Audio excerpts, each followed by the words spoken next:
are indeed in a different place and we are recording remotely. But that's just me. The rest of us are in the studio. I'm joined by Miss Nicki in the chair of theology. How are you? I am good. How are you today? Doing all right. We're trying something new here. And to her left, What's his name It'd again? be your left. Yeah. in the middle. What's we his got, name? Charlie. How's it going? It's going well. I'm virtually here. You're virtually here. Yeah. Well, I'm virtually here too, but Steve is never all there, and he's poking Charlie. Well, if he was virtually, I was going to see if my hand would go. Would Like- go through him? Yeah, it's like kind of one of those virtual things. Yeah. How's it going, Steve? Hey, man, it's going. Boom. Politically incorrect, man. Keeping And that water warm Charlie. downstream. Yeah, keeping the water warm downstream. Yes, sir. Oh, my goodness. How is it going, Mr. Producer, my friend? How are you, sir? I'm good, John Arthur. How are you? I'm glad to have you there. I'm doing okay.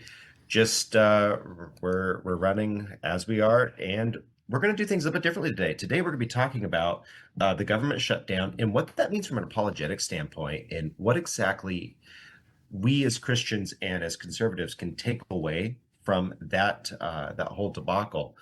I do think that there is a nugget of wisdom to be learned, even though it is the same old story. Should apologetics and should Christians be quote unquote xenophobic, as Sam Sater put it? We'll also be looking at some great defenses of the faith, and I think some good argumentation for what we believe as conservatives and as Christians, even though some of the people giving the argumentation may or may not be necessarily as winsome as we would hope. I do think the arguments were pretty darn good. We'll be looking at jubilees surrounded with Sam Sater, looking at the issue of abortion. Love is not blind. When you look at the Netflix special, of course, the letters to John Adams, or from John Adams to Abigail Adams, and some Nicki knows facts. So without further ado, let's go ahead and get into it. So I'm sure all of y'all heard this week that the lockdown of the government, or shutdown of the government, was about to occur and was narrowly averted. Ooh. Not a uncommon back and forth in the current body politic, but unfortunately, I do think it says something about our Democrat friends that is worth noting. For those of you who were buried under a rock this week, let's go ahead and play just a couple of clips so that you can be caught up on where we are on this. The Senate has passed a short-term funding bill in a 54-46 vote, avoiding a government shutdown. The legislation already passed the House, and it now heads to President Trump's desk. The final vote was at a 51-vote threshold, not 60, so the Democrats who voted to advance the legislation did not have to vote for it this time. 10 Democrats voted for the bill, including Senate Minority Leader Chuck Schumer. The stopgap measure funds the government until September 30th. It increases defense spending by $6 billion. And cuts domestic spending by $13 billion. It also allocates more money for immigration enforcement and veterans health care. For more, let's bring in CBS News reporter Erica Brown. So, Erica, any surprises about the Democrats who ended up supporting the bill? Well, Lindsay, no major surprises here. Senator Jeanne Shaheen of New Hampshire voted to support this bill, along with Senator King of Maine. Both of them voted in that key procedural vote to advance the bill. It's notable that Senator Shaheen noted a few days ago that she would not be seeking re-election in New Hampshire. And of course, Republican Senator Rand Paul voted against this bill, consistent with his stance all week, saying he did not support it. So no big surprises there, but certainly a concession made by Democrats to allow this vote to advance to the point where it just needed a simple majority to pass. Senate Minority Leader Chuck Schumer acknowledging that Democrats simply did not have the leverage to block it, and a government shutdown would essentially be worse than trying to negotiate something further, because it would enable, in his words, President Trump and Elon Musk to further their efforts to slash the size of the government and slash the federal workforce, which would essentially hurt federal workers. So in his words, it was a terrible bill, but they had very little options in terms of what they could do that would not ultimately backfire by enabling President Trump and Elon Musk to further the agenda that they so staunchly disagree with. And the Democratic Party appears to be split over Senate Minority Leader Chuck Schumer's decision to vote for the measure. What are you hearing? That's correct. And Democrats at this point now have to regroup about strategy and messaging and how they plan to move forward in their challenges to President Trump and congressional Republicans' agenda. We're hearing that there could be some primary challenges or changes, looking for changes in leadership in the Democratic Senate and also in the congressional Republicans. They may be looking to try to rally support for people to challenge Senate Minority Leader Chuck Schumer. But at this point, the big thing is that they have to regroup. They have to get on the same page and align themselves with the messaging and the strategy to challenge President Trump's agenda and also Senate Republicans and House Republicans who are in the majority. When will the bill be sent to the president's desk? Well, Lindsay, we know that this bill now is headed to President Trump to sign, which he is expected to do. He was asked about the bill just about an hour or so ago as he was headed to Mar-a-Lago, when at that point it had cleared that key procedural vote. And he said that it was very good. He said that he appreciated Senate Minority Leader Chuck Schumer and that he was impressed that it had made it this far. It was something that he expected. But that bill is on its way to the president, which we do expect him to sign soon. Lindsay. Erica Brown, thank you. So here is my quick question to y'all. Do y'all remember previous shutdowns? Oh, yeah. Yeah. Do y'all remember the rhetoric Oh, yeah. that consistently came out of shutdowns? Let's revisit that for just a second. I'm going to go ahead and I'm going to share one more video with y'all, and then, or actually I've got two, but I kind of want to pull this up really quickly, and I want us to kind of look at what is the difference between when they had power versus when they didn't have power, and when they don't have power again. Let's go ahead and watch this real quick. We want to keep governments open. A shutdown is very serious. There are real consequences when the government shuts down. It harms our national security, it harms our economy, and it harms service members, veterans, retirees, and vulnerable communities. We all know a shutdown is unnecessary and completely avoidable. The tragedy here is all the civilian employees. It is the American people who are going to suffer. Border Patrol agents will not be paid. TSA agents will not be paid. Small businesses will be hurt. Not only is it irresponsible and purposely misleading, it is dangerous precedent to be threatening a shutdown. I'm worried about our air controllers, those in the military. We have over. Just real quick, follow up. That was not this month. That was not last month. That was during a Republican held presidency when we were threatening a shutdown. Mm-hmm. Now, this last week, we heard rhetoric like this from AOC, which puts Schumer in a very different light. And it's actually kind of a concern for Schumer, because where are these people right now, politically, ideologically? Right now, they're saying, Schumer says he doesn't want to shut down because Trump is going to furlough employees. And they said this under Trump's presidency last time. We don't want to shut down because it's bad for employees. And maybe Schumer might be the only one with a little bit of consistency on this, not because he has consistency, but because he doesn't have the power. Because he was the one that came out and he originally bluffed that he was going to do this. So I just want to play one more little clip that's on social media. This one is from CNN, courtesy of CNN, on AOC, specifically breaking with Chuck Schumer over this, that when they don't have power, they say we can't have a shutdown. When they are concerned about Trump taking more power, quote unquote, their excuse, they don't want to have a shutdown. But when it's when they want to push this, they are going to push it. And it sounds like this. This is Jake Tapper and AOC. I guess the Senate Democratic leader, your senator, said at this meeting that he is going to vote for cloture. He is going to vote to allow there to be a simple majority vote. You think that's wrong? I believe that's a tremendous mistake. Yes. Why? I think, well, first and foremost, the American people, if anyone has held a town hall or has seen what has been happening in town halls, American people, whether they are Republicans, independents, Democrats, are up in arms about Elon Musk and the actual gutting of federal agencies across the board. This continuing resolution codifies much of this chaos that Elon Musk is wreaking havoc on the federal government. It codifies many of those changes. It sacrifices and completely eliminates congressional authority in order to review these impulsive Trump tariffs that he's switching on and off.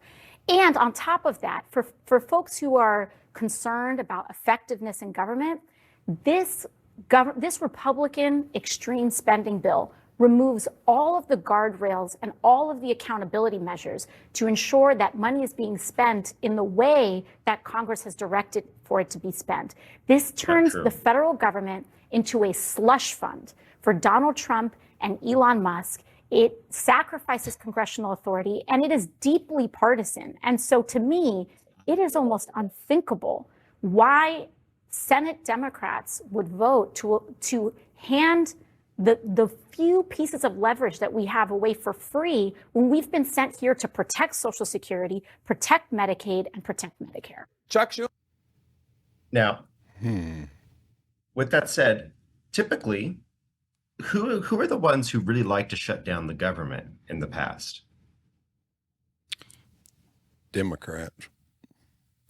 Well, to me, it's the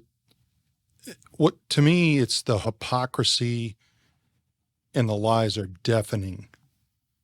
The Democrats have spoken out of both sides of their mouth over this issue. And if we're not really paying attention as Christians and as citizens, we let them get away with this. AOC has no idea what she's talking about there. If there's anybody that probably understands how slush funds work, it's probably AOC. If there is, quote unquote, a codification of what Doge is that illegal? No, it's going through the Congress, it's going through the House, it's going through the Senate. So if you don't like it, okay, sorry. But to me, the ending is really what she said there was so bad. Give us the proof of what you think is wrong and why it's wrong. Don't just spit out your mouth that you don't like it. That's crybaby stuff. Our country is long over that. And that's, to me, that's really what the last election was about. Stop your crying and start doing something about it. So that's where she needs to shape up. Well, it's even worse than that, because you said it correctly, the lies. They don't believe that shutting down the government is bad. They were the ones threatening to shut it down this time. They believe it's a tool. Yes. They believe it's a tool. And so the next time you hear someone say Republicans want to shut down the government, Democrats want to shut down the government, it's bad. Okay. Well, we've been through this, and we've seen both sides, by the way, both sides, primarily the Democrats though, play both sides of this issue. Yep. Let's stop talking about the tool that's being used, and let's talk about what's wrong with the continuing resolution. It's like the abortion argument. How can you possibly expect a woman to carry to term if she, was a victim of sexual assault or incest? And the response is, well, if I give you that, would you consider a ban on all abortions after that? Well, no. Then why are you bringing it up? This intellectual fallacy, and so it's just, I think that's valuable, because we watched them make the play, and they blinked. Schumer blinked because he realized that once Trump was going to be able to win on this issue, I think they really should have focused on the Dow Jones dropping so precipitously during all this trade war. If they had actually pushed that angle, it would have been potentially a better ploy for them. But as it was, they almost lost the midterms, a month in, a year and a half before. One other thing on that, Jonathan, is that you bring up an interesting point that they could have played off the issue of the stock market. Even that, though, in my opinion, would have been a weak argument, because the case could be made, and I think a very good case, that the stock market is way overpriced at the moment, or was certainly at 45,000. And I say that because when you look at how much debt, and if we want to talk about an extreme spending bill, that was her words, an extreme spending bill. If we want to talk about that, maybe we could talk about the 1.9 trillion bill that the Democrats passed a few years ago.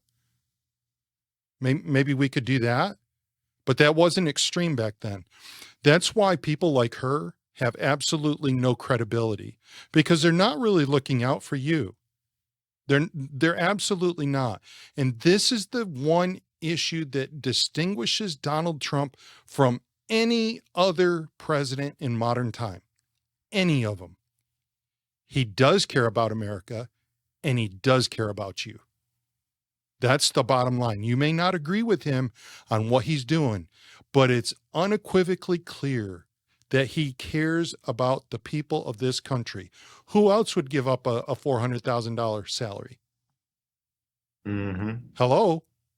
Who else would go ahead and spend their own money to fight the legal battles that he's been through over the last 3 years, 2 to 3 years? Who else would do that? And for what reason? Most politicians would have cratered and gone home and called it good. He has not done that. So the difference between an AOC, the difference between a Chuck Schumer, the difference between a Nancy Pelosi, the difference between Miss Waters from California, compared to Donald Trump cares. You other four, not even close. You care about you. 100%. And that's something that we're noticing with the loss of USAID money. We're seeing that there is a lot less of a slush fund. And that's where I just wanted to yell, no, you are losing your slush fund. You are losing all of the institutional rot that is allowing you to do whatever you want with the people's money. Mm-hmm. Yep. Right. And it's just going to be worse. Steve. Yeah. I was just sitting here thinking, listening to AOC talking about, destroying Medicare, Medicaid, Social Security, and, talking about how the Republicans are going to do this. And it's consistent all the time that the Democrats are constantly doing this and making this point all the time. But the thing is, who are the ones that consistently threaten Medicare, Medicaid, and Social Security? The Democrats. We cannot. Yeah, and it's not an outright threat. It's a threat by throwing everything into the general fund and using all of the money. Correct. So that they'll say on one hand that they care about Medicare and Medicaid, but on the other hand, they will tap it dry. They'll tap Social Security dry with all of their graft that they stuff their pockets with. You got Social Security, and they're constantly saying that it's going to run dry, it's going to run out. But yet, giving people money, the handout checks, never runs dry. That money never runs dry. That's funny. That fund never runs dry. Yeah. Never. Ever. And they're constantly handing out money to anybody and everybody. Even to people that are coming across the border illegally, and they're handing money to them. Did we lose you, John? And then that fund never runs dry. I think we. No, I'm still here. I'm just having a bit of a camera hiccup there. Just keep going. Okay. But think about that. How much money gets handed out of that fund, but it never runs But dry. Yes, it does, because we're in debt. It does run dry. We are $4 trillion or plus in debt because we are the richest nation in the world. More than likely, we are the richest nation in the world. We should not be running. We should not have to borrow money. I just don't believe that we need to. I believe the waste is why we're in debt. And I don't, handouts, every Christian knows that you need to help people. But there's a helping hand, and then there's the hand that just keeps you down.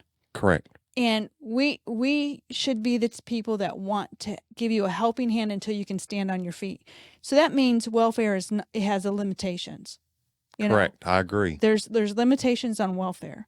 There's limitations on handouts. Correct. But like our Social Security, that is something that the government sold to the people many years ago, and now they need to keep good with that. And when we are going in debt, Charlie and I mean, we're pushing retirement in the next 5 to 10 years, and will there even be anything for us? Because it doesn't look good. However, with some good accountability and what Doge is doing, I believe you can get the country back on track and get out of debt. But you got to be disciplined, and you can't have your favorite little pet project that you're trying to push through Congress and get money to. And you can't have parts of your state where you have senators and congressmen that make parts of your state or parts of your county that are welfare state or counties to where it becomes a part of life. That's just the way life is. You grow up, you get welfare checks, and from the day you're born until the day you die. I would say that one of the things that probably I might push back on Nicki's point there a little bit. No, we can't operate from debt. And where 40 trillion is where we're aiming. Wow. Yeah, it's 40 trillion. And I'm not sure that I'm not sure any country, especially the United States, can recover from that. That's a heavy duty. That's a heavy push. The other thing to note, though, with the CR bill that was passed, there is the issue of being able to reset for balancing a budget going forward. And then maybe you can start to try to chip away at it. But that is a heavy lift to be able to try to recover from 40 million in debt. So just something to think about there. We lost John Arthur for just a moment, but he'll be back on, and apologies for that. The other thing regarding the Democrats look at this, and I want to encourage all of our listeners, one of the things that we advocate is that you do your own homework, you do your own studying, you do your own research, and you find out what is really true. And you can always tell the hallmarks of truth. Counterfeiters that work, the ones that are caught are the ones are by the people that study what the real thing looks like. Government employees that are looking for counterfeiters do not study counterfeit money. That doesn't help them. What they do is they study what the true thing looks like. They understand every bit of what it is and how it's made. And when they do that, then they can spot the lies. I would say that for all of us here today, what we need to do is we need to be studying what is right. We need to study what is truth. And we need to make sure that when we see a lie, we can spot it. And I would say, and I think you guys would agree with me, is you need to get away from listening to everybody that shares your same ideas. So let me hold you up there. That's a great point. Stay out of the echo chamber. Keep going. Yeah. So I spend time, this week, Charlie's been saying, why are you studying this so much? So I have been really into, I went to the BBC channel and they have a documentary on Putin, and I watched the whole thing, and it really was very eye-opening. It's really good. I would suggest you do it. On YouTube, there is a guy, his name is Patrick Lancaster, and he is with the Russian forces over there in Ukraine. And I listened to him. And then I went to Daily Mail, and they were with the Ukrainian soldiers and some of the things that they were going through. And what I'm wanting to do was, I don't want to be on the same talking points as people who are conservative like me. I really wanted to have a good idea of what is really going on. Sometimes we rely on headlines to give us our information, and we don't go deeper into it. And that's very dangerous. If you want to be a good decision maker and a person who has a real grip on what's really going on, yeah, I like what Charlie said. Get out of your echo chamber. Boy, that's the truth. Absolutely. That's a perfect segue. Sorry, I dropped out for a second there. That's okay. That is an amazing segue into the Jubilee video. If y'all feel like we're in a good place to segue over to that. Do it. Let's segue. Because, he died on a Segway, right? Who did? That's some Nicki knows facts stuff here. I'm just preempting the creator of Segway, not to laugh at the poor guy, but he actually drove a Segway off a cliff on a tour. Oh, that's terrible. Yeah. That kind of goes back to like Charlie's thing. Don't get too close to the edge. Ooh. Don't get too close to the edge. Honey, you should have. Yeah, he didn't hear. He didn't come to the thing yesterday. He sure didn't. Terribly sad to hear about that, but there is a certain amount of irony there, and irony does lead to humor. But let's go ahead. And so for those of you who have not heard of Jubilee and their videos, where have you been? But they are very, very interesting. And they will often take people who have differing beliefs and put them all in a room.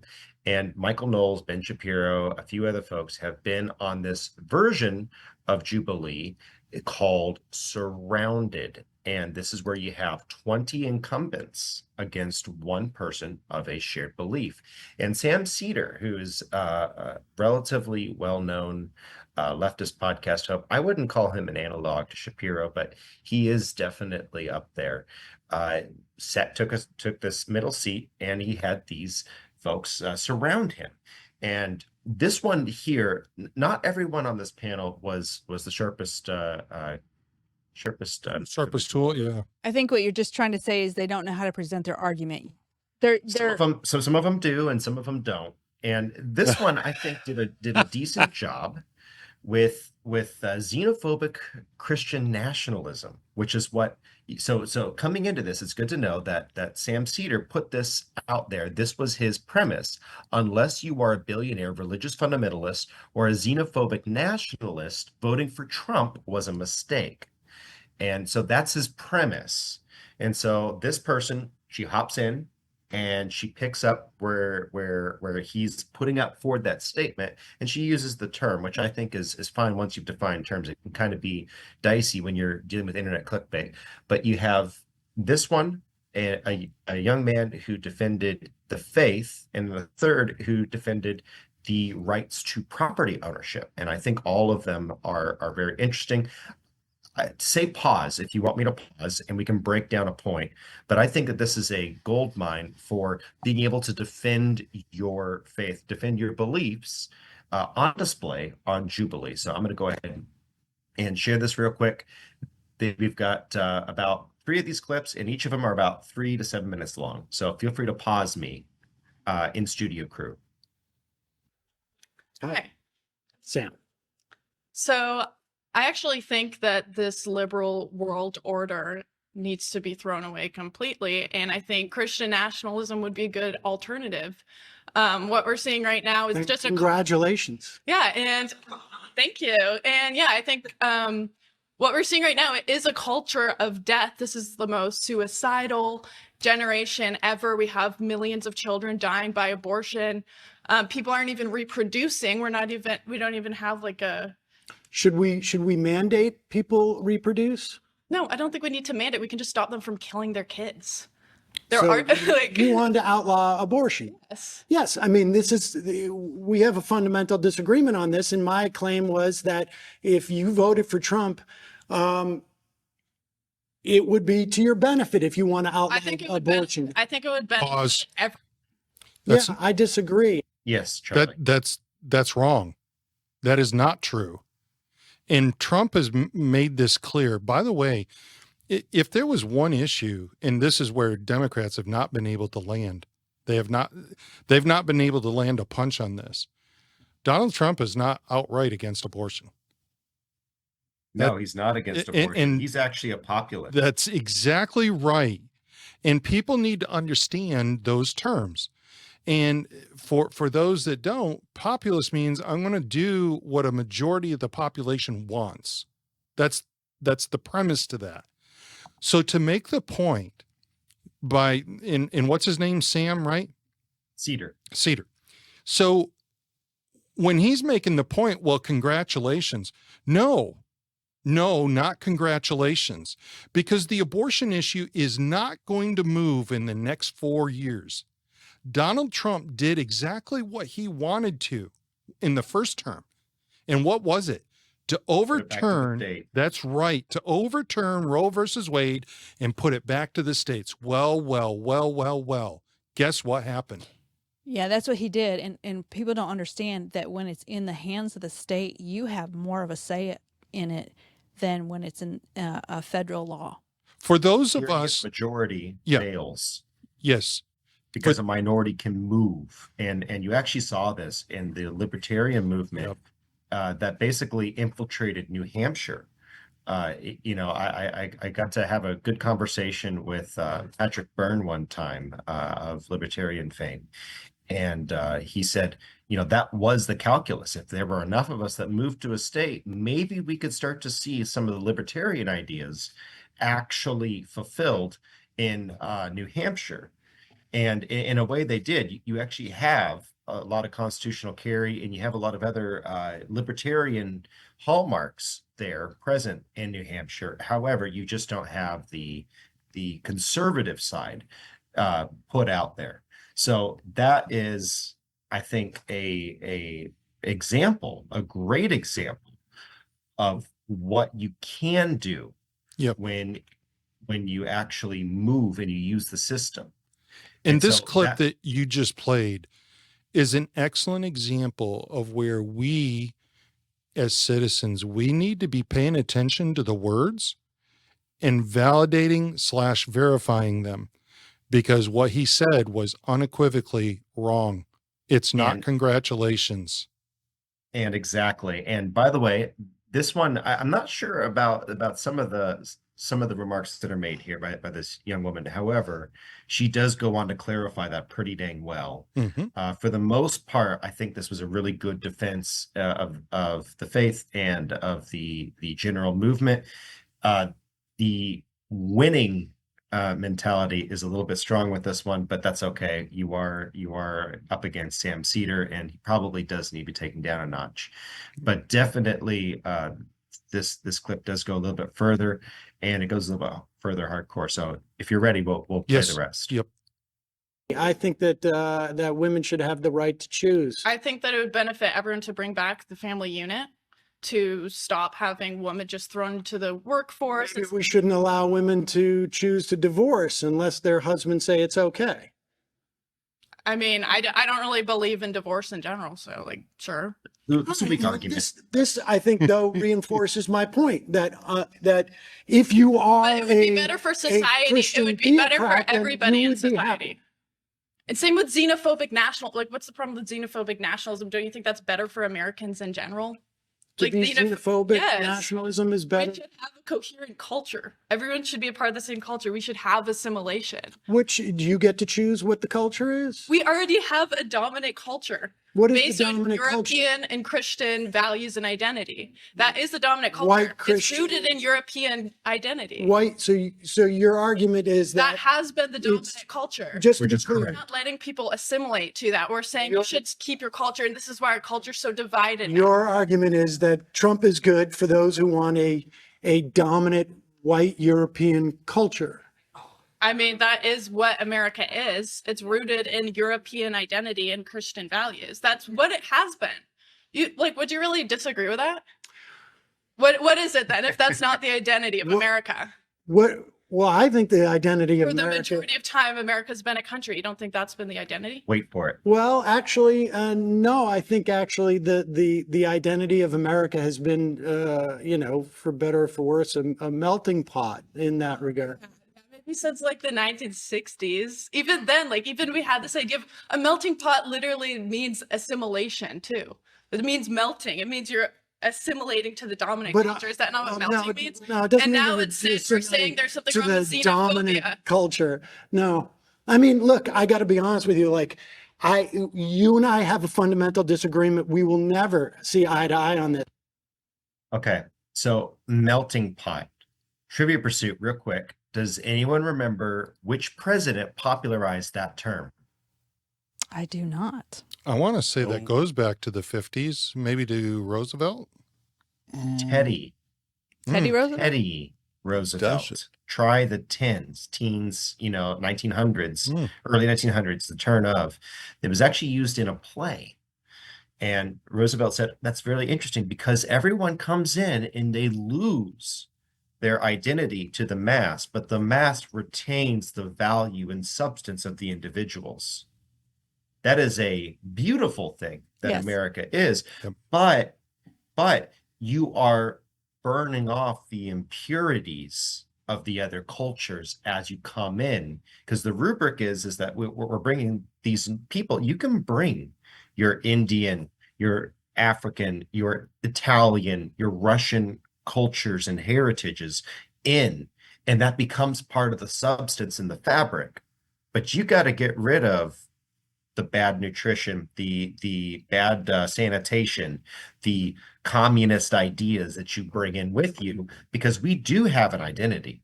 Right. We have an identity as a Christian nation. Now, the white Christian nation, I'm not so sure about that.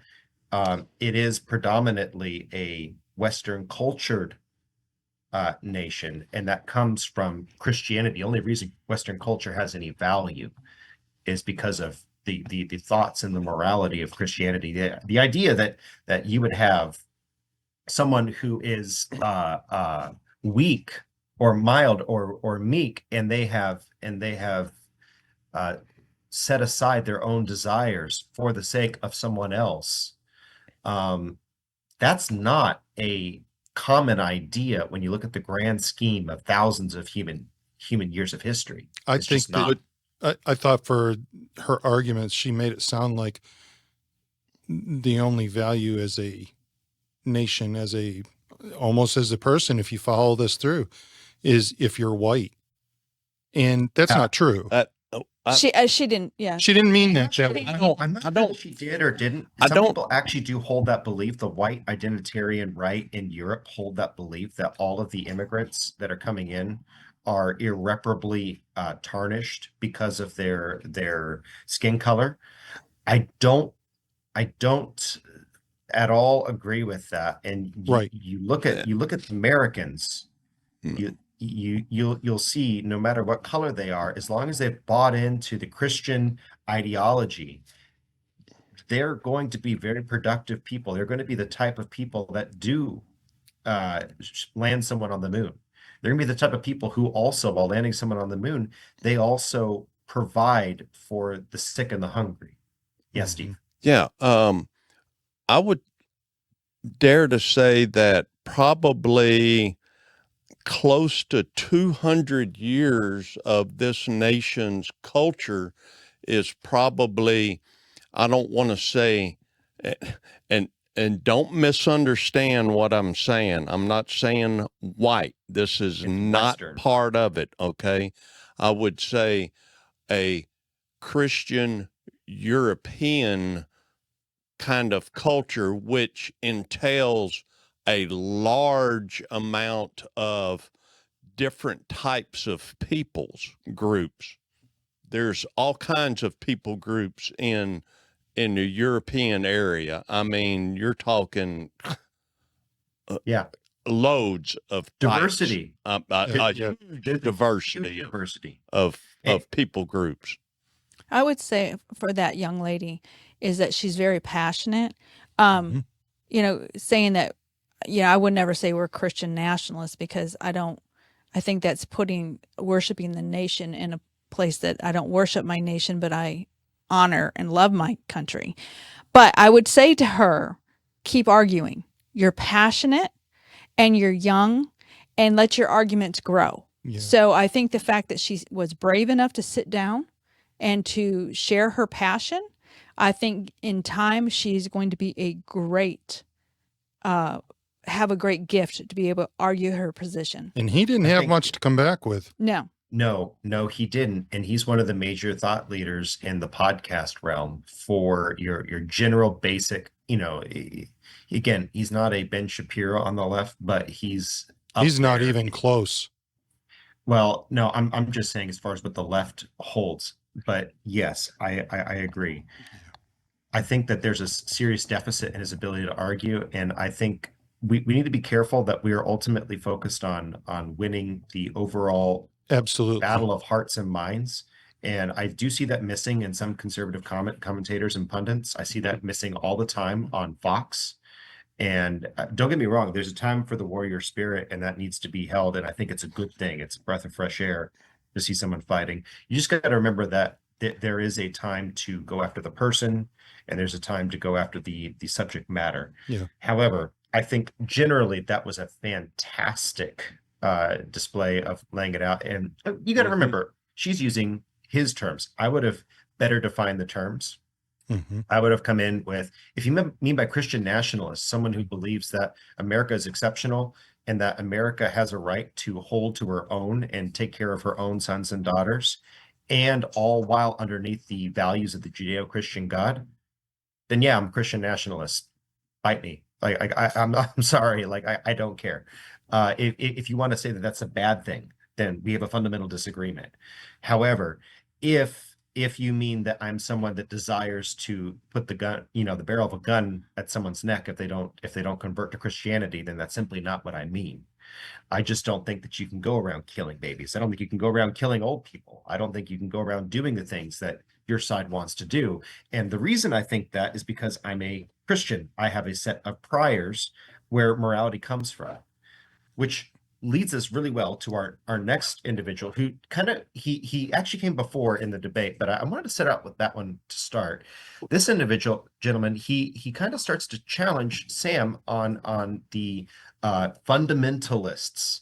Again, you got to remember, Sam Cedar comes in with this idea of, if you are a Christian nationalist, if you are XYZ, then you are the, you benefited. Otherwise, it was a mistake to vote for Trump. Here you go. Unless you're a billionaire, religious fundamentalist, xenophobic nationalist, etc., voting for Trump was a mistake.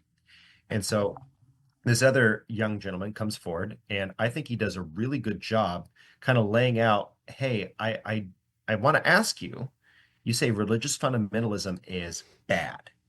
Religious fundamentalism is bad. What does that mean? And what do you mean by religious fundamentalist? Yep. Great questions. So he kind of goes off in his own way. Again, I'm kind of speaking as to how I would. However, this young man goes ahead and lays it out, and I think it's a great place. Pause me if you like, and let's go ahead and go. That's nice to meet you. Nice to meet you. Okay, so I would like to touch on the religious fundamentalist aspect. Yeah. Are you an atheist? I'm a Reformed Jew. I don't have a strong belief in the existence of God, but I don't think that religion in and of itself is bad. Okay, so what's wrong with religious fundamentalists? So like when you said trans rights and women's rights or something like that? Well, the problem I have with religious fundamentalists, and really more, I guess it's really theocrats, is that they want to impose their morality that comes from their religion on the rest of us. And I don't. But morality, from your view, is going to be a preference, right? It's not morality; it's a preference. So morality without a foundation is going to reduce you to a preference. Well, I have a foundation for my morality. Which is what? It's a humanist vision of what basically creates as little suffering as possible for as many people. Okay, so you're like a consequentialist? Utilitarian? Pause. I don't really bother myself with being a consequentialist or I wanted to wait until he said that. Yeah, now you may proceed. I was going to say, poor Uncle Sam is lost. He has no answers for any of those questions. And clearly that gentleman right there, he understands what he's talking about and he knows exactly where he wants to go with the argument. Yeah. And kudos to him. He literally could have finished his last statement and just sat there and looked at him. And he would have easily stirred his mind. So I can would I have marinated more. Yes. Sorry, go ahead, Miss Nicki. So he's saying I'm a humanist and want to prevent little suffering as possible. Well, you can go a long ways for that, can't you? You can say these Christians are trying to force stuff on us and they're causing us to suffer. Should we eliminate them? Well, look at. I mean, that's what people do. Look at Adolf Hitler. Yes. You know, by that metric, and again, Hitler is bad. I'm not a pro-Hitler guy. But I'm just saying, if you believe in the secular humanist, if you believe in the secular humanist worldview, that to mitigate suffering, by the way, Hitler's scientific endeavors were also all wrong. Of course. His belief about the Jews and the minorities being smaller brains and also prone to infection, like all of that was bad science. And in addition to being wholly immoral and absolutely irreparably, based and decrepit. Yep. However, carry his idea, if he wasn't all messed up on the science, the morality of it is, wouldn't you want to kill a couple of billion right now so that you could have tens of billions who live, by the way, it's a very bad idea because Mongoloidism would set in, because you're dealing with the master race, so-called my complexion is all recessive genes, but that's another issue entirely. Just bad science, okay. Hitler was bad morally and he had bad science. However, his idea was to create a world without suffering. So that's where secular humanism gets you. That's where this Marxist ideology and this Marxist framework gets you. Of course, Sam Cedar has no idea. And I love that this gentleman pops out and goes, so you're a consequentialist? Wait, are you a utilitarian? And Sam Cedar doesn't even know. Like he's never clueless. read Jeremy Bentham. He's never read any of these people. He has no idea what he's talking about. And so he's lost because he doesn't even know his own worldview. And I've got to believe that for those that were sitting in that room, there was some major thinking that was going on. Because when you start to hear arguments like that, and you're the fly on the wall, can I put it that way? Because that's what they were. When you're the fly on the wall and you hear stuff like that, that sits in you because the attention is not on you, but you're sitting there and you're going, man, I haven't thought about that before.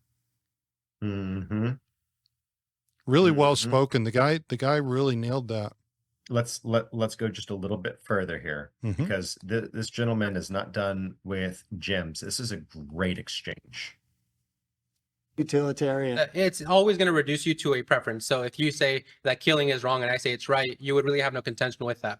Well, no, I don't base my understanding of civil society on religion. And so we have a civil society. We have laws that we have decided as a society in a democratic way.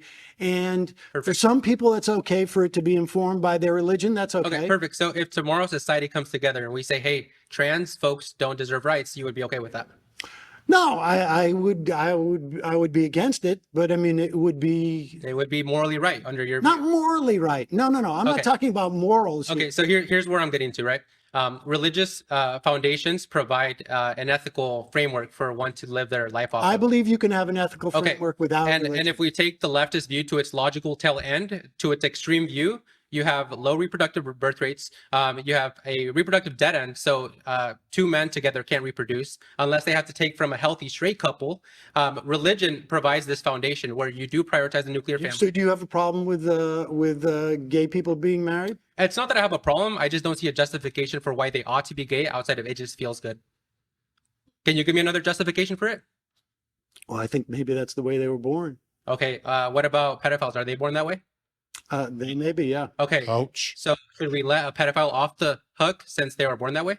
No, I think we as a society is Should implement duties to prevent them from acting on that innate urge, correct?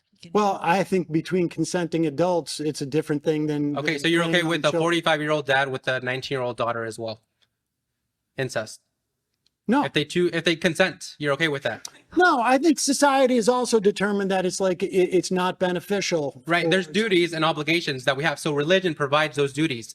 Life isn't about Well, but freedom also, and exercising what you want. I mean, well, you want to impose your religious doctrine No, on me, because and I you just don't want admitted that. you just admitted we need duties. We have responsibility as a society to keep us functioning, to keep us thriving.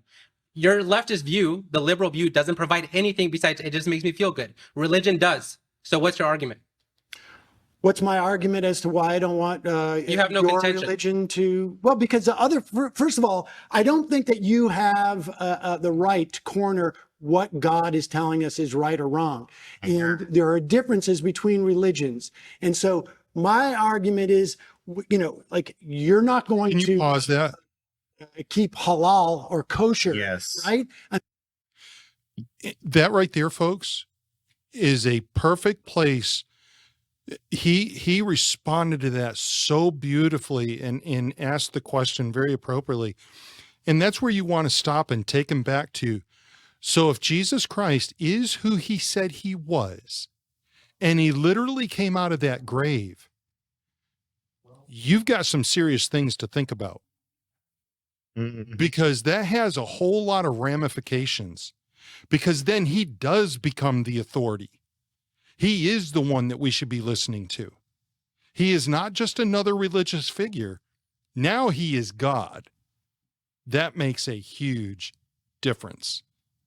That's the issue. I do not believe in God because I do not like what he has to say about my life and other people's lives. That is typically what it really boils down to.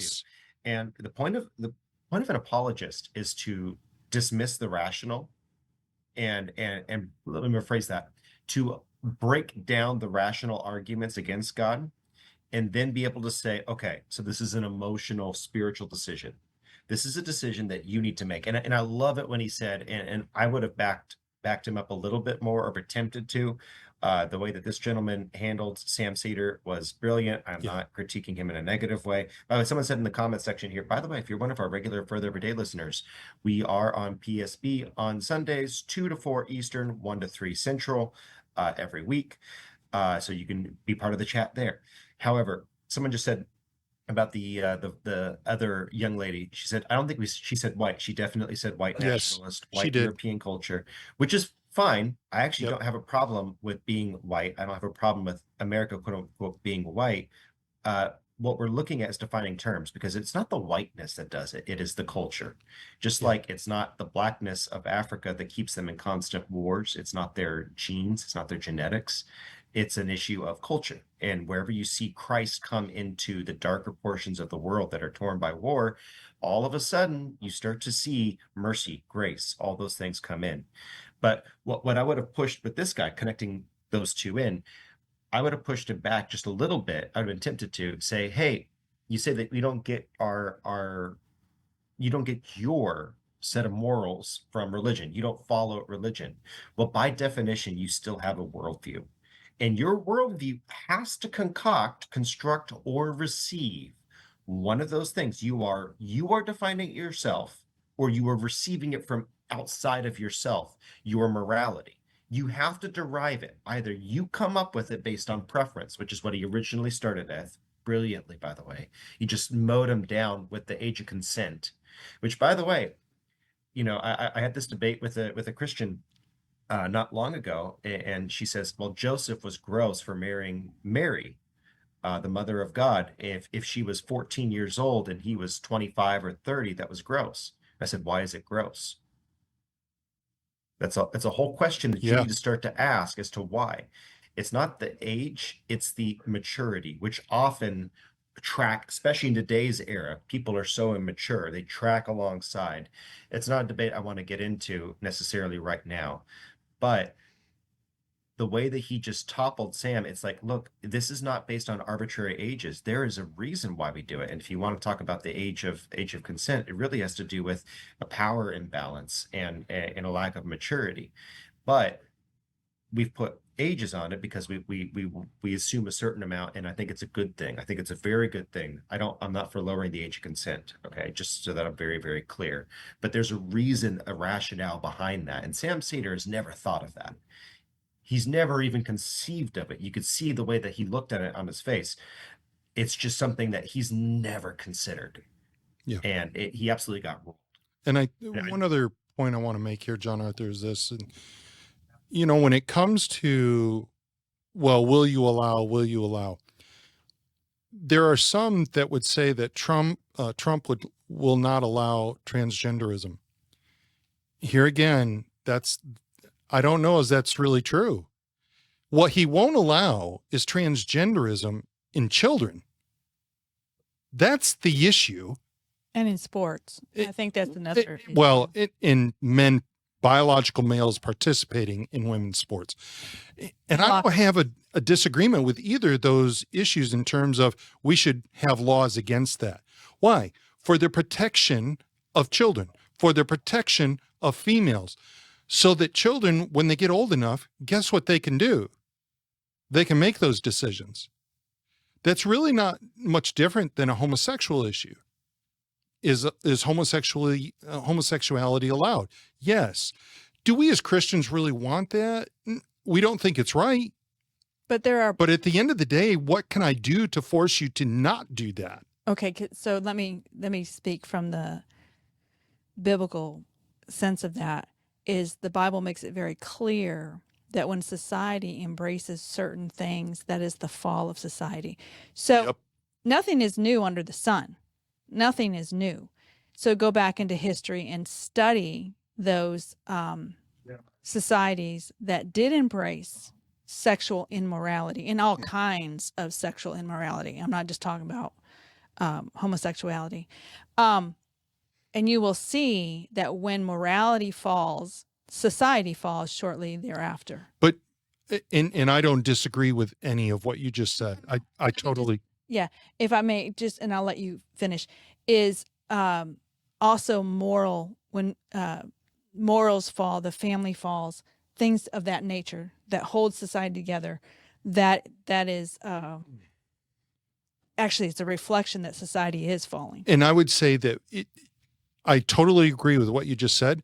And I think our politicians need to make a better, can I say it, apologetic argument when it comes to passing those kind of laws of why we don't want to do that. What I'm trying to say here is that there are things that are attributed to Trump and that he quote unquote believes, and they're not true. They're half truths. It's because Trump is really being painted as the Christian conservative, right? That's exactly right. Even though he doesn't even hold a lot of those beliefs, he's very moderate.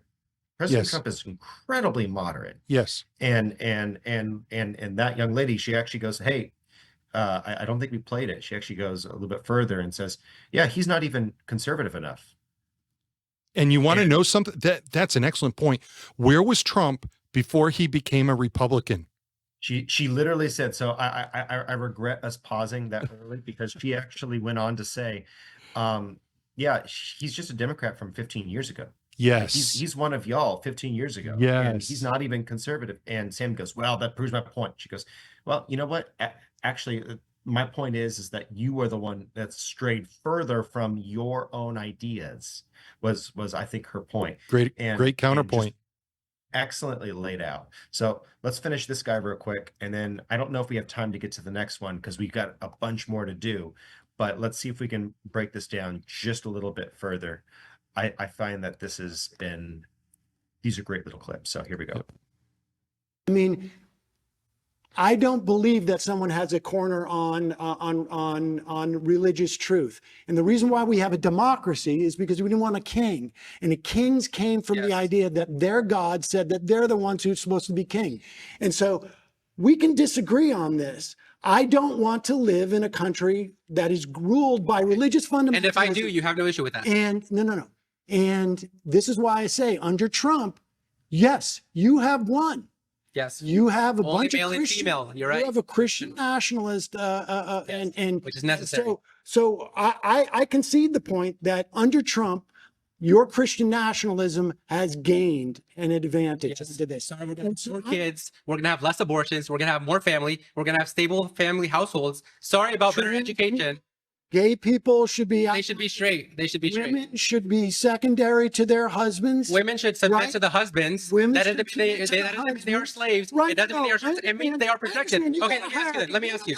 No. Should women be drafted? Should women be drafted? Listen, I think if they're equal, should they be drafted? I think this is the vision that you have, and I think Trump supports it. Yes. I think the Christian nationalists he has throughout his government are all going to work towards your vision. Yes. And my hope is that when people look at this, they say, hey, wait a second. I don't want my life to be dictated by the notion of a Christian nationalist prescription. Now, you may win out. I mean, certainly, like if you look at a country like Iran, they have a theocracy there, and apparently that's good for them if they want it. My final point is whenever but I don't want to live in a my final point is whenever we see people live out Christian values to its full extent, we see a great society. When we see people deviate from that, that's where all the problems arise. I think you are at home in the Trump. That he is. Okay. It's world, and you're living in it, Sam Cedar.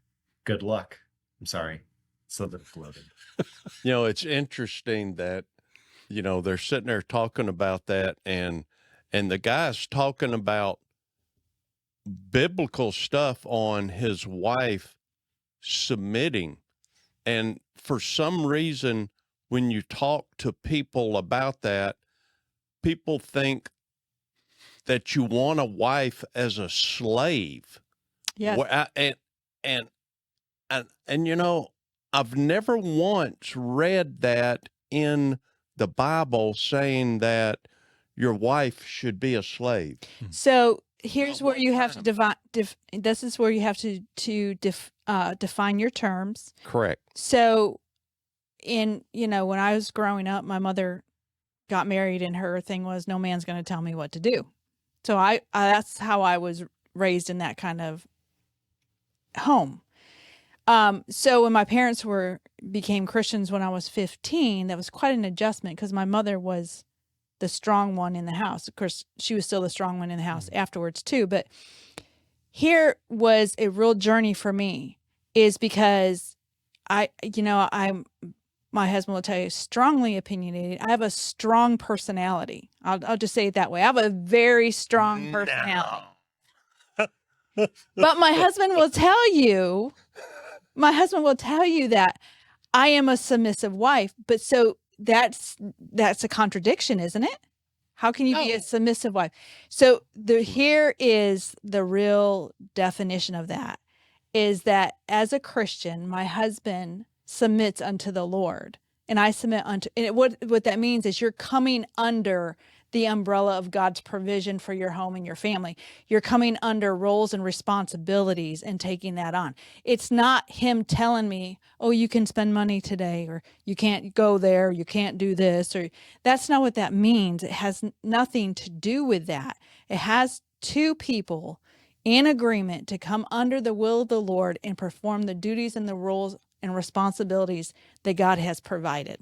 Amen, Nicki. Thank you. And I think, John Arthur, to your point that you made earlier, when you look at this situation with Sam, I mean, I don't know how to make this sound good or any less harsh than what it is.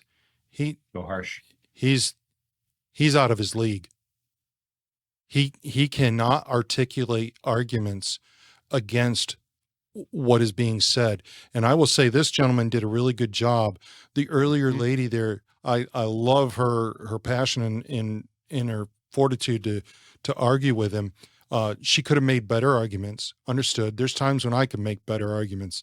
But the thing is that the desire here should be to win him over. And for me, I think there's only a few questions that I would ask, and I would let him just kind of cook in those questions. He can go ahead and argue back all he wants, but at the end of the day, when he walks out of the room, he's going to think about those questions. because they are not satisfactory to the heart and soul. Yep. Yep. He doesn't have a good answer. And most of the leftists don't. And again, folks, if you're just tuning in on live, by the way, 2 to 4 on Eastern, 1, 2, 3 Central, we are live every day if you are one of our regular listeners. And if you're just tuning in on D Live or Rumble on the PSB, we're talking about how to win people, how to win culture.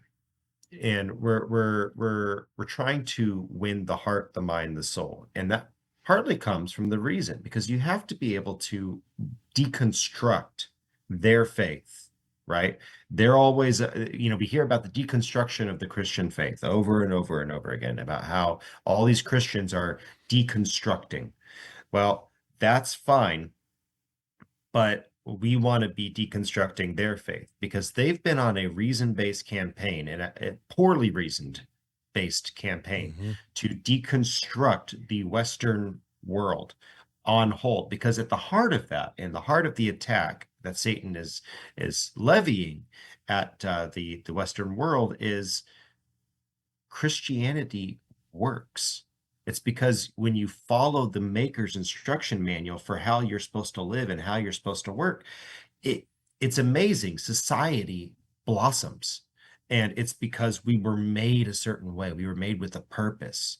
And so I think we really do need to be about winning people. It's not about owning the libs, because then, that was outlawed a couple 100 years ago or 150 years ago, and we can't own people anymore, even though the libs were the ones that were owning people. But that's another issue. So I think based on the time, I do want to actually switch over, because I want to get to the Love is Blind. Oh my debacle. And is it really? Yeah, well, we're going to call for some people Love is Not Blind. And I'm actually, it gives me the gall to use the View here, but I'm going to go ahead and play a clip from the View. Links in the description below, by the way. Charlie, put your sunglasses on. Exactly. At Further Every Day on the Rumble or on the YouTube or anywhere podcasts are found, you can find our bibliography of all the links. There's a great link also in here to one more portion of the Surrounded podcast bit, where a gentleman very aptly defines ownership. However, we're going to go ahead and move on to Love is Blind. Have y'all heard of the Netflix show Love is Blind? Yes. 8 seasons. This has been going on, and of course, I don't have Netflix. I don't watch that. I generally don't watch paid programming for the most part. I have an Amazon account, but that's about it. However, Love is Blind is one of these series, one of these reality TV show series, and a couple that got married was going to the altar. This all fell out, so I'm going to go ahead and share this, and let's just see what the ladies of the View have to say about what they watched on the season finale. I think it was season 8. There's some really important stuff that we should be talking about, because there are a lot of political and social divisions in America right now, and some of them even show up in the finale of the Netflix dating show Love is Blind. Take a look. I love you so much. This is At the Altar. But I've always wanted a partner to be on the same wavelength. And so today I can't. I asked him about Black Lives Matter, and I'm no expert. But when I asked him about it, he was like, I guess I've never really thought too much about it. That affected me. I watched a sermon online. From his church? About, sexual identity. Okay. And it was traditional. I told that to Womp Ben. womp. And Is that he doesn't really have much to say about it. So, what do you think? So she goes on longer in this, and it sounds like her frustration it's somewhat ideological. I think that you have to have the same values in a marriage, but it honestly seems more like he just lacks intellectual curiosity, and that bothers her. That the answer just keeps being, I didn't really think about it. Not even necessarily what his position is, that he didn't care enough to have one, and I don't disagree That's with her. exactly right. Because he said to her, I'm kind of ignorant towards that stuff. Oh. Like I didn't vote in the last, he says, like I didn't vote in the last election. As long as I don't know, it's not gonna, do much. Oh. You can't marry somebody like that. You need somebody informed, or else you might as well marry Marjorie Taylor Greene. But then why wait? Why do it in front of? Why See she just that? found that out. I think what bothered me when I saw the clip is not that he, there's a lot of people who politics is not their thing. It's just not their thing. But to wait until the wedding day They're forced to do that way. They have to do it. It's the setup show. Yeah. But I don't understand.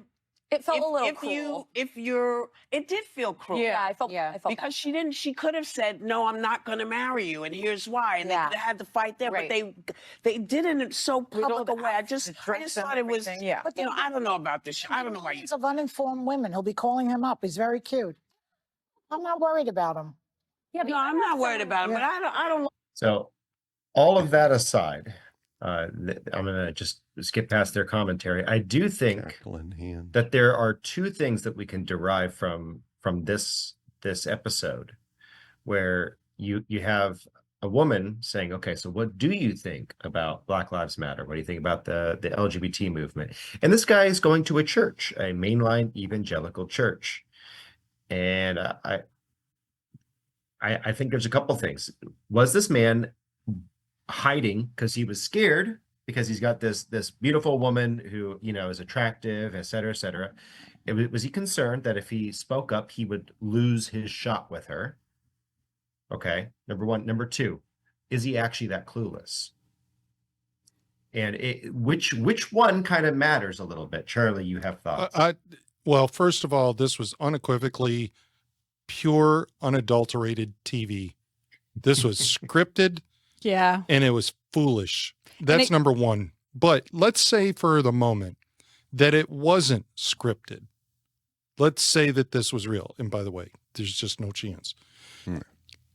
The concern that I would have had would have been on his part. Why didn't you do your homework and make sure that she lined up with you? You should have the answers to those kind of questions. That's in 1 Peter 3:8 or 3:18. But you should have those kind of answers, and you should be able to articulate why you have that position. He should have known where she stood on that kind of stuff way before they even got to the altar. So in my mind, I'm not saying she is saved or isn't saved. I'm not saying that he's saved or isn't saved. But if he is, I don't think he did his homework to validate where she stood on issues, because it's really clear there's some theology that is really messed up. And let me back you up 2 steps there, because you're hitting on it right there. The very fact that you're on this show, the fact that this show, the fact that this show is even a thing, it just makes me cringe for the destruction of the sacrament of marriage in the culture's eyes. Like the culture thinks marriage is nothing. It thinks it's a game. It's just morally bankrupt, and it's disgusting. And I think that's the first problem here, is that we're treating marriage as though it's this contract that you could win on a game show. Well, isn't that what the culture nowadays says it is? I mean, just a contract. Yeah. That's all it is. You can get married today and 90 days get divorced right later, man. I mean, I would just that easy. I would like to say congratulations to the producers. It was a great marketing strategy. You got everybody talking about your show, and so that's going to get more people watching your show. It was brilliant on your part. It's stupid. Yeah, someone in the comments part. Poor guy puts it very well. They say those kind of shows are brain rot. Well, the problem is that is what you're typically going to be on whenever you walk in to TLC or any of these channels. You're walking in on your in-laws or your friends or family members, and they're just watching. Just if they're the type that just sit there and watch couch potato fodder, they're being pumped with this stuff. And I do think you have a garbage in, garbage out thing with the culture. And these two are products of that culture. Yes. Of the parents and the family that have led to this.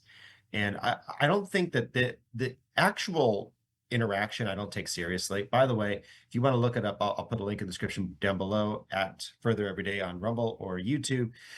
There is a whole thing where I took a second and looked it up. There's a whole bunch of back and forths on text messages that have been published between them on who thought who broke up when and how, and all of it is so vapid. It gave me a migraine looking at it. But the point that I think that we are here is two things. So someone said in the comments here, said maybe he was just keeping a low profile, or maybe it was a last ditch effort. If that was in reference to this, whatever the case, I don't think that it's worth it to keep a low profile with a woman who might be beautiful now, but 2 years into your marriage, when you two do not agree on the same things and you are dealing with the Jezebel spirit. And just to go real quick on what the Jezebel spirit is, you have the toxic femininity with the toxic masculinity, and toxic masculinity isn't the lumberjack outside chopping wood who goes to war and fights for his family. That's not toxic masculinity. The ultimate toxic masculinity is Adam not taking responsibility of his household and blaming the woman and blaming God when sin was committed under his roof. It's Ahab and Jezebel. And Jezebel is the one of the best peaks of toxic femininity. She is the devouring mother. She's the devouring woman. She's the one who leads and takes and grasps what's not hers and yanks it away and yanks for control. And she's the type of person that pursues men that she feels have slighted her family's name in a vicious, very, very evil way. You see the resurgence of that spirit, I believe, with third and fourth wave feminism specifically, but we could talk about first and second wave. First wave feminism had its own issues. Just for those who continue to glorify, there were things that needed to be rectified in the culture, but first wave feminism itself is a huge issue. But getting married to that, not good, not worth it. And we have these young men. One more comment. Someone called him a beta. The beta alpha thing, I don't know if I buy into necessarily those terms, but I agree with I can see where he's coming from. Yeah. I agree with the sentiment. I would say this too. Let's give the benefit of the doubt. Let's say it wasn't scripted. They both came away with a lot of lessons, for sure. I would probably say, though, that he ended up on the better side of this. I would agree with that. So, from that perspective, and I'm not trying to choose sides. Please don't get me wrong. I want her to have a good, productive, fulfilled life, but she's not going to find it in the ideology that she's hooked into at the moment. Correct. 100%. And I think that you're seeing a world that is just being consistently drug further and further into that Jezebel spirit. Yes. Which, again, kind of great segue, unless anyone has any other thoughts, into the next segment. We're looking at the issue of an abortion-flavored culture. And before you puke too much, we are talking about Ben & Jerry's. Okay, now you can puke. I actually did try Ben & Jerry's the other day. I hadn't heard anything woke from them in a while, and I was on a long road trip. It was the only thing in the ice cream freezer at the truck stop. It tasted like chemicals, man. I did not enjoy it, but I was on a 24-hour burn. I'd been driving for 12 hours, and I had to have something. I tried it. I did muscle it all down my esophagus, but that's the first time I've ever had to muscle down ice cream. Was eating a plain Jane Ben & Jerry's. It did not taste good. I've never had Ben & Jerry's. Yes. I think you're better off, and they have definitely gone woke. This is from their Twitter, their Instagram rather. And they have been absolutely rocking the woke ideology more so and more so. I thought they'd gotten off it. Nope, they're still on it. I think it's really important for us to be in the streets to demand what we want, because organized people win. And if we don't organize, we're not going to get what we need. We're here with a few thousand of our closest friends in Washington, D.C.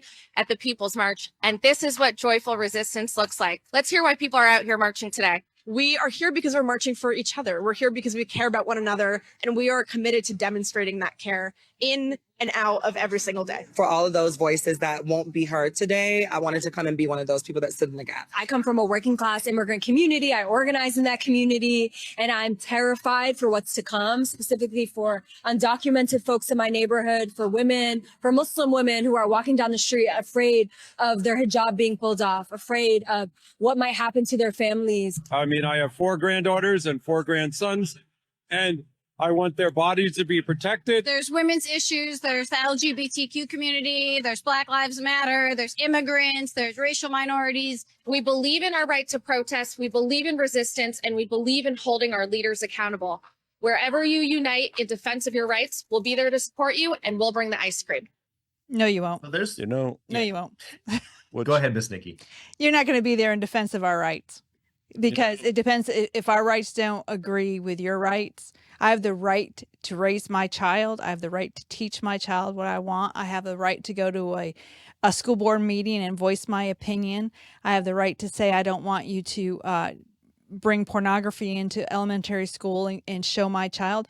You're not going to be out there saying I have rights. You're going to be out there saying that I'm, homophobic. Fascist. Yeah. You're going to be calling me all kinds of names. So that's not true. You know, it's interesting that grandfather was there and he was talking about protecting the bodies, the body of his 4 granddaughters and grandsons. I know his granddaughters can get pregnant, but I don't think his grandsons can. Yes, but then they don't have to be responsible to take care of a child if she hasn't. But maybe his grandsons are going through a hey, don't put I don't past know. them. They are trying Who to knows? see. Who knows? I don't know. They're trying to replace the placenta with the large intestine in males. They are trying to do. They are trying to see if you can get an embryo to attach inside the belly pouch of a male. So don't put it too far past them. And of course, as we know that life does begin at conception, they are literally murdering people in medical experiments in an attempt to have a transgender pregnancy. So don't put it past them. But all of that tangent aside, what I saw there was interesting. You have these people, they always identify with their community. Did you notice that, Charlie? They always identify with their community. I don't hear conservatives or Christians talking that way. And there's a reason why. Yep. Because typically we identify with the higher power. We identify with Christ, with God. We identify with our maker. We're a Christian. Usually you don't hear Christian community. It does come out from time to time, but usually you say, this is right, this is wrong, this is whatever, this is what God says. These are the things that you hear. When you hear them arguing, it's always about the LGBT community, the BLM community, the special interest du jour community in that segment. Why do they have to go that way? Well, if you go back just a little bit, you've heard us say this over and over again. I'm going to repeat it one more time because it bears mentioning. The Enlightenment had 2 branches. You had the Locke sort of side of the Enlightenment, and you had the Burkean side of the Enlightenment. You had the right wing and the left wing. Not sure if that came right out over Zoom, but point is, you have the right wing and you have the left wing. You have this view that man derives his value from outside of himself, from God. He derives his value because there's a value bearer and a value giver and provider. Whereas on the opposite side, you believe that the values of the morals of the many provide your structure. We all come by consent, the social contract, which in of itself, there is actually a sort of social contract that does exist. But the reason we value some of these things, and the reason why we do consider some things completely immoral and some things moral, is because there is a ruler that exists. There's a metric for all rulers, right? There's a metric for all weights. We go to there's a place in the UK where they have like the kilogram, right? There's a place where they have the king's foot, not a cadaver's body part, but it is a metric. It is a standard that all other standard bearers, like all rulers, have to conform to the king's foot. And that is why we say, look, there is a standard. And there's a standard bearer. What you guys are doing, it is your community du jour that you are appealing to. And I thought that was just an interesting thing that I noticed while watching that clip. I don't know what your thoughts were, Charlie. No, I think you've hit spot on with that. And it goes to the argument that you were making earlier, that we need to understand what the constructs are that other groups are using. And that is clearly one of them. That's not the right construct. Back to the discussion that they were having in the room with all the different people sitting around, where do you get your morals? That's a big question. And you nailed it. It comes from community. It comes from a group of people. That's wrong. Why is that wrong? That's the answer that needs to be provided there. And I think that you've picked up on something that doesn't get talked about in an apologetic sense, not on TV, not by other apologists, but it is all about a community for the liberal left. It really is. 100%. And it's an issue of they have to borrow yes from our worldview for morality, because they don't have a basis for morality. So it's just not to harp too far on Ben and Jerry's over and over again, but I just want to say I regret buying the ice cream, and I thought it was a mistake at the time, but it was the only thing that I could get. It did taste terrible, and of course I wasn't aware of this International Women's Day. This is what's being put out there. Abortion care providers are threatened across our country. Here are 5 reasons we need to stand with them every day. This is an ice cream company. Okay. So oops, let's go here. Here we go. There's an arrow here. Since Roe v. Wade was overturned in 2022, hundreds of laws limiting or eliminating access to abortions have been proposed, many targeting providers. At least 11 states criminalize medical providers who perform an abortion. Yeah, because it's murder. With punishments ranging from fines to life in prison. Abortion bans in 14 states have already left those states without a single clinic. Good. You would say the same thing about Auschwitz. If you were living in that day, I'm just saying, by the way, it was the liberal left that they had the left and right thing. That was the European left and right when it was socialism versus communism. It's why they call it alternative left and right. Providers and patients should never have to live in fear of doing their jobs or receiving care. Mengele should never, just replace that. Joseph Mengele should never live in fear of having to provide care or doing his job experimenting on children and Jews. One more point on this, John Arthur. They talk about the states that strengthened the laws against abortion. They didn't talk about the states that codified abortion. Like Colorado and some of these other strongholds. So, let's make sure that we're putting the whole picture out there. No, they won't do that. Right. Are you kidding me? So again, plagued with violence. Some of the bombings are overrated. Some of the murders are overrated. Some of them are real. And so, that does happen. But again, it does tend to happen when you are killing, mass murdering a certain population. People will tend to push back.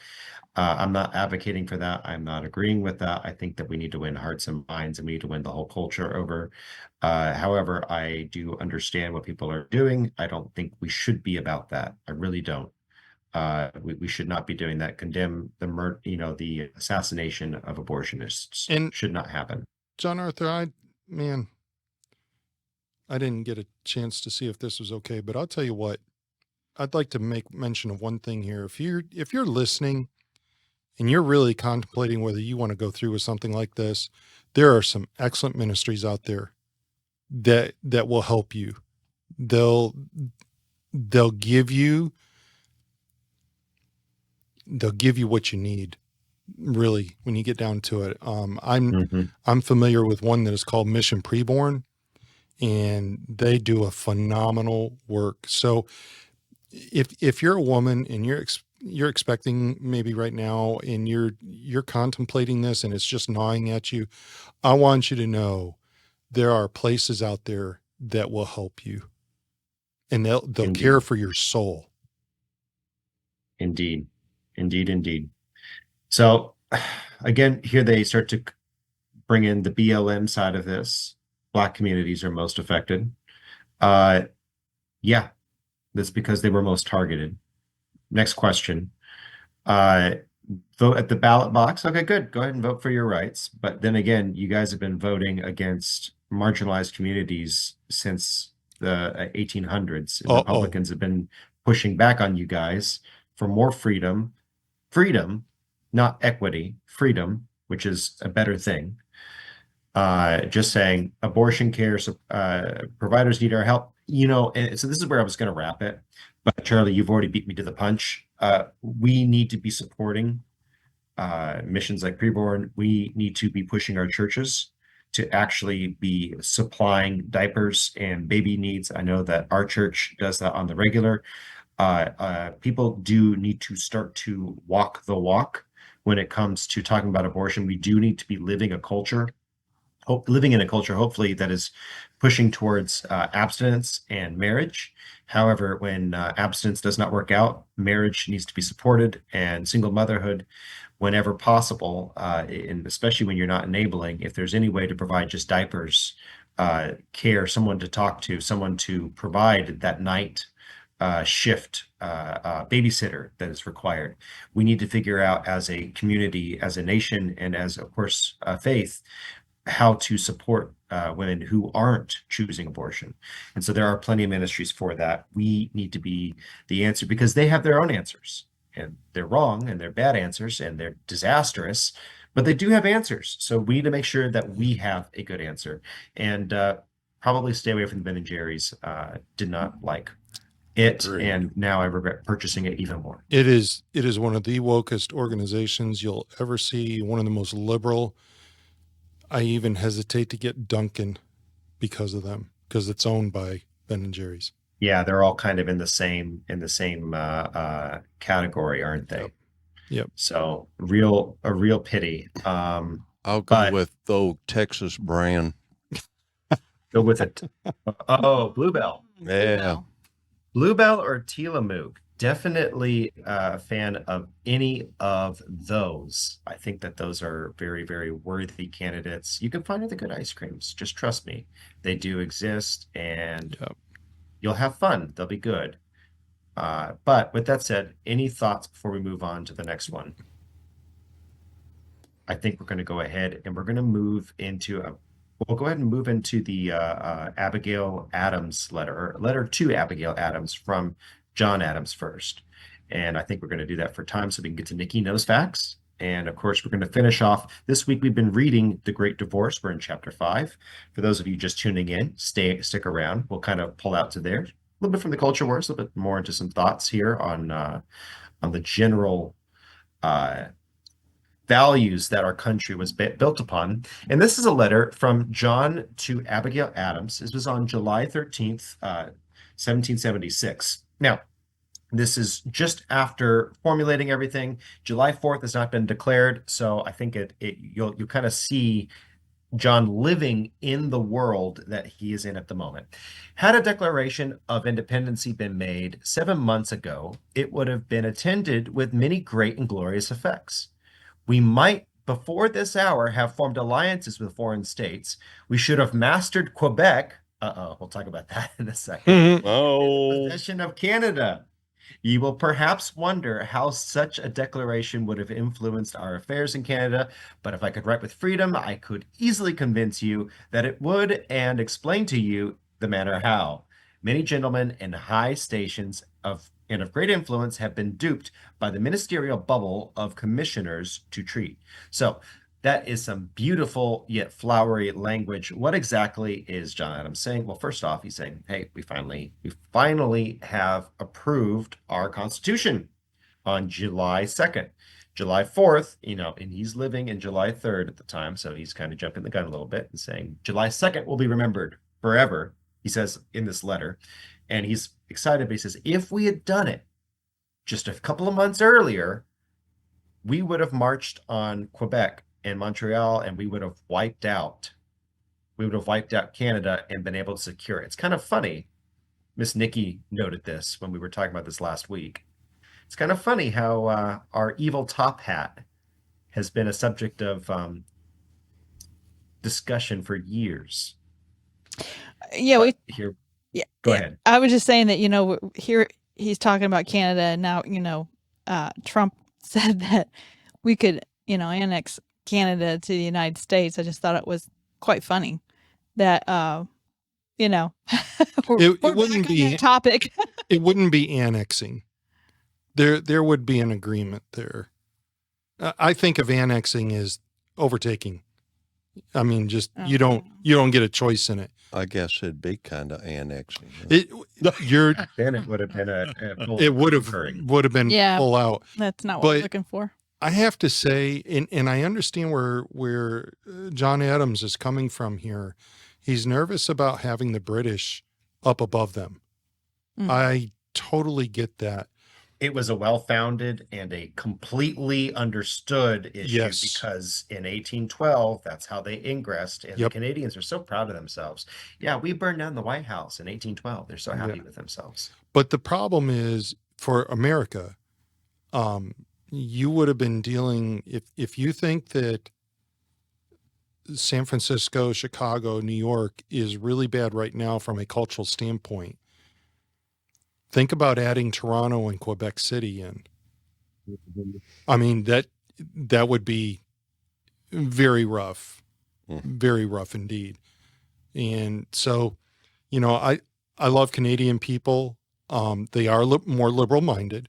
There's some that are probably more libertarian, which I don't mind. But our friends to the north are more liberal minded, and I'm not sure how that would have fit in with America as she is today. Well, I think what would have happened is we would have definitely had some change in culture, because at the time it was all British culture, and I think we would have had less influence from the French Revolution, which was the left wing of the Enlightenment. Just gonna throw that out there. And none of that crap would have been really preferred. I think we would have had a more homogenous Northern America as far as in our beliefs. But we don't now, and Trump can push it. I don't think he's going to get it without spilling a few people's blood. I mean, that's not a good idea. I think. But for now, the meme is fun. He's definitely got a fun meme going there. So, but we thought about it before, and it did bite us in the butt in 1812. I think we could have had that. But moving along, and in real sincere expectation of this event, which they so fondly wished, they have been slowed and languid in promoting measures for the reduction of that province. Others there are in the colonies who really wished that our enterprise in Canada would be defeated, that the colonies might be brought into danger and distress between two fires, and thus be induced to submit. Others really wished to defeat the expedition to Canada, lest the conquest of it should elevate the minds of the people too much to hearken to those terms of reconciliation which they believed would be offered us. These jarring views, wishes, and designs occasioned an opposition to many salutary measures which were proposed to the support of that expedition, and caused obstructions, embarrassments, and study delays, which have finally lost us the province.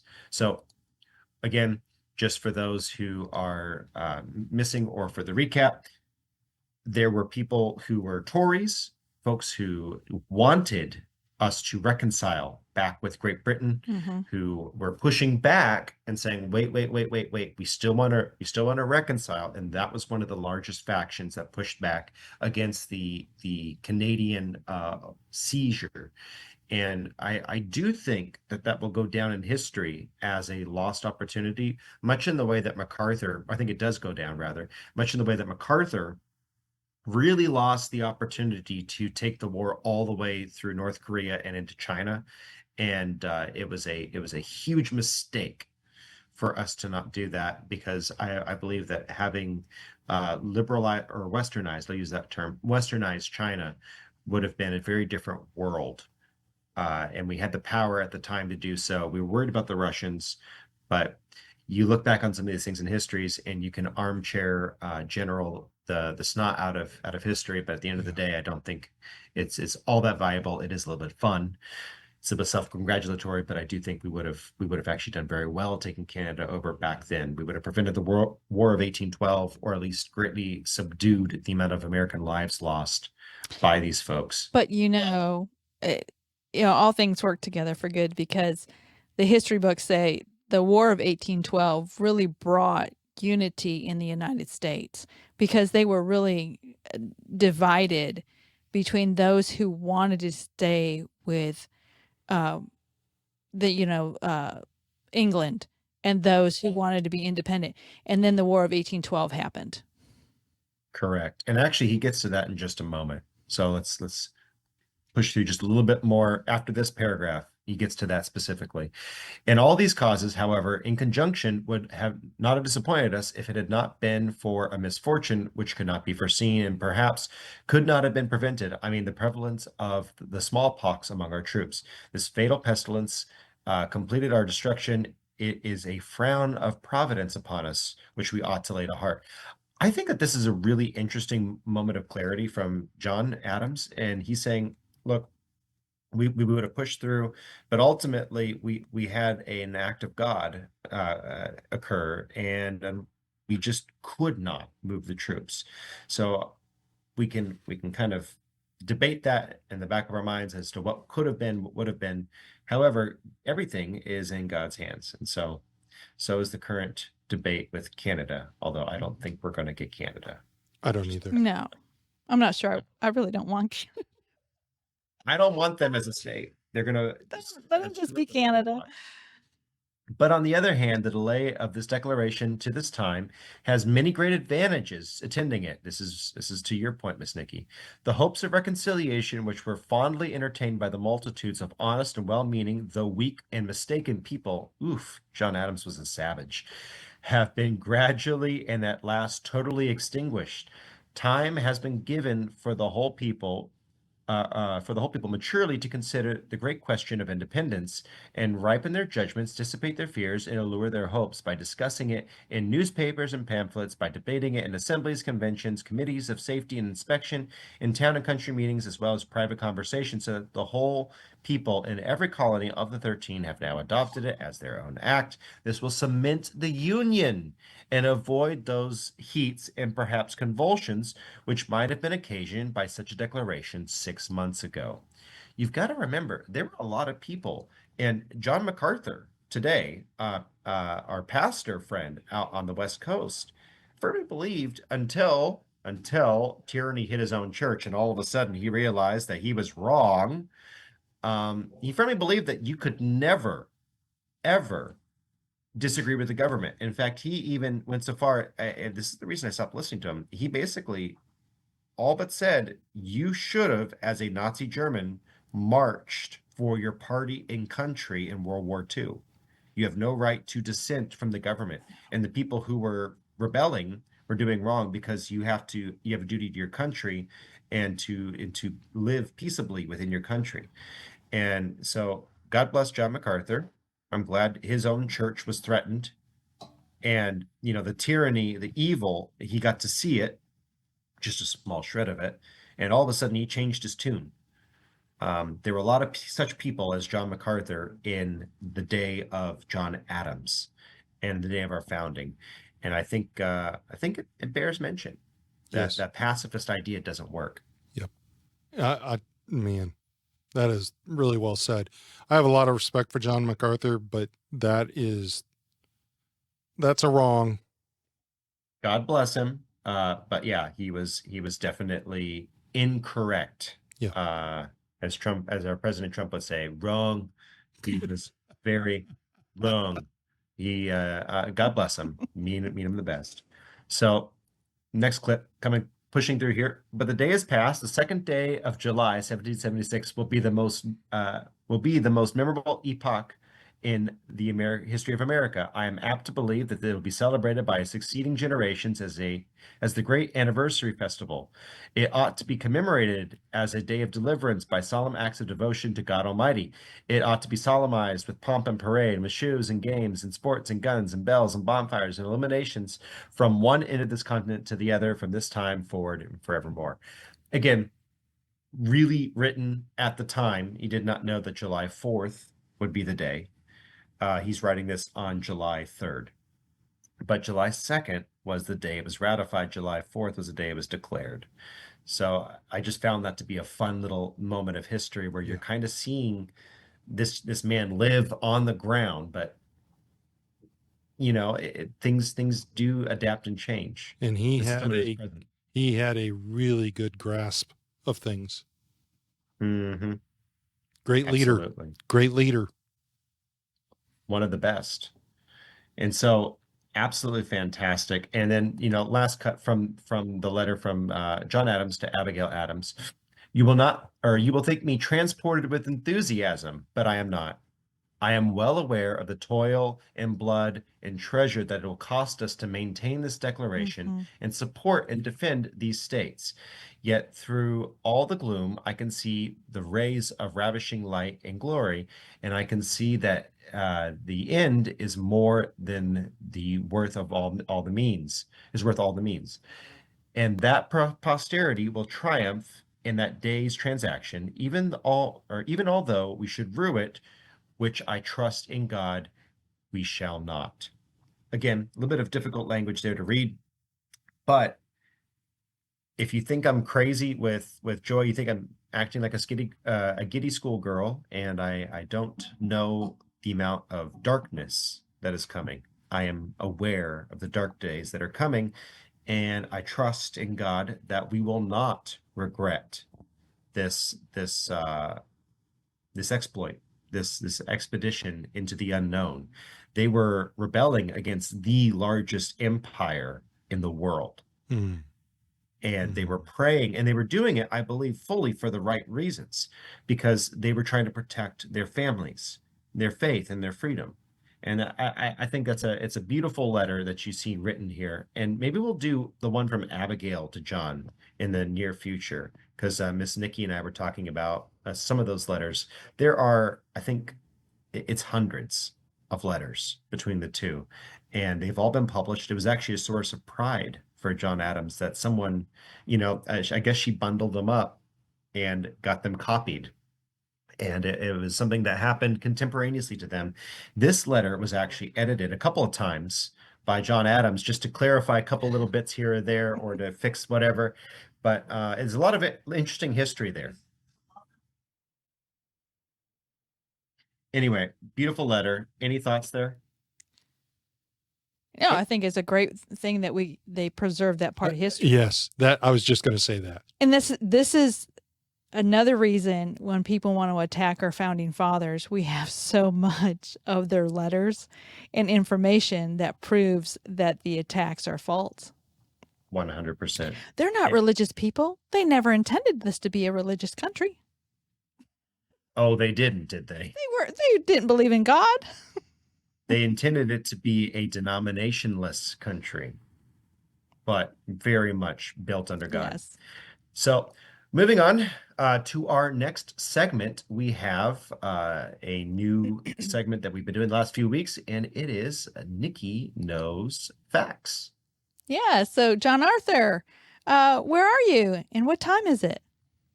I think it's in a different. Great question. Yeah. I'm on the East Coast, and so it is a different time than where you are. Yes, it is. 48.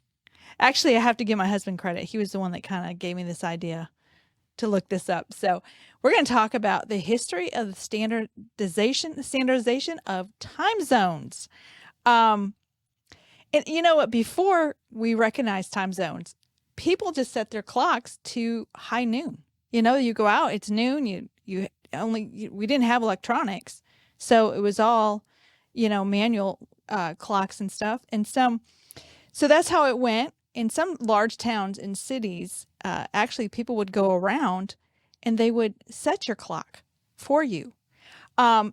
Many times at that time, people traveled. You see the picture up there. There's horse and wagon or it's called a buckboard. They would travel, but they wouldn't travel very far. So time differences and time change were really not significant. But then the railroads came in. And what the railroads did is they could transport people across the country. Quickly. And, yes. Yeah. It was the speed that really they forced the issue. Yes. And so, so what happened then is they had scheduling issues because of time differences. Now I know what the problem is. So trains. Well, trains are the whole problem. That's well, you know what? Man, if we never would have had trains, we wouldn't have this problem now. It's true. Not quite, but it wasn't trains. It would have been planes or automobiles. Trains and automobiles. They needed to standardize time so they could have efficient operations and keep people on track. So on November 18th, 1883, they utilized, I can't even speak today. Utilization. Thank you. It's called Fleming Standard Time Zones. There we go. Now, this is in 1883. In 1878, a Canadian named Sir Sanford Fleming, he was the one that came up with the time zones. And so what he did was, we know the world circles in a 24-hour period. It goes 360 degrees. And he divided the 360 degrees by 24 and came up with 15 degrees longitude. And there's 24 of them. So there was 24 different time zones. And that's how that came up. Well, the railroad started using this so that they could transport people. And then in 1918, Congress started making these time zones mandatory. And they came up with the Standard Time Act. And along with that came daylight savings time. Now, I don't know about... Here's your map. Yes. Right here. Here's the time zones. Charlie and I were raised in the country, in a farming community. I don't know if this is true for everything, but the reason we have daylight savings time is so that we can have more daylight to be, for people to do things, especially in a farming community. You wanted longer days to get things done. Suggested by Benjamin Franklin and implemented during, I believe it was World War II, for farmers and factory workers. Mm-hmm. Well, according to what I read, it was part of the 1918 Standard Time Act. World War I. It was Yes. World War I. Excuse me. Yes. So we know that in America, on the continental United States, there's 4 time zones. But we actually have 9 because you have Hawaii, you have Alaska, Samoa, Wake Island, and Guam. So we actually have 9. But on the continental United States, there's 4. And you will see on the map, do we have the United States? Yeah, I gotcha. Okay. You will see on those time zones that that's not the one I was looking at. The other one that just of the United States. Do you have that one? That's China. No, you didn't give me one of just the United States. Did Here I it not? is. Okay, I apologize. Well, if you were to look at the map of the United States, those lines of longitude, it's not straight. What they did is every country will draw those lines, like our country draws them around states and ways to make it easier, because you don't want a time zone to go through a neighborhood or, something that's inconvenient. So that's one of the things that you will find, that you'll have these lines of longitude, but they're not going to be straight lines. Every country is going to make an adjustment. So the country with the most time zone is France, but it's not continental. It's kind of like the United States. They have different islands and things. Russia has 11. China has 5, but China has decided not to recognize 5. They only have one time zone. So if you're on the one side of China and it's 7 o'clock and the sun's rising, on the other side of China, it's 7 o'clock, but you won't see the sun rise until 10 or 11 o'clock in the morning. And on one side of China, the sun might go down at 8 o'clock. And on the other side of China, the sun might not go down until midnight. Sounds to me like that would be extremely confusing. It bothers Nicki very does. much. I have a biological clock. I'm not sure I could live that way. So it just doesn't make sense to me. Sure you could. But this was done in 1949. They used to recognize the time zones, but the Communist Party decided that they wanted to use Beijing time and to show unity. So they only have one.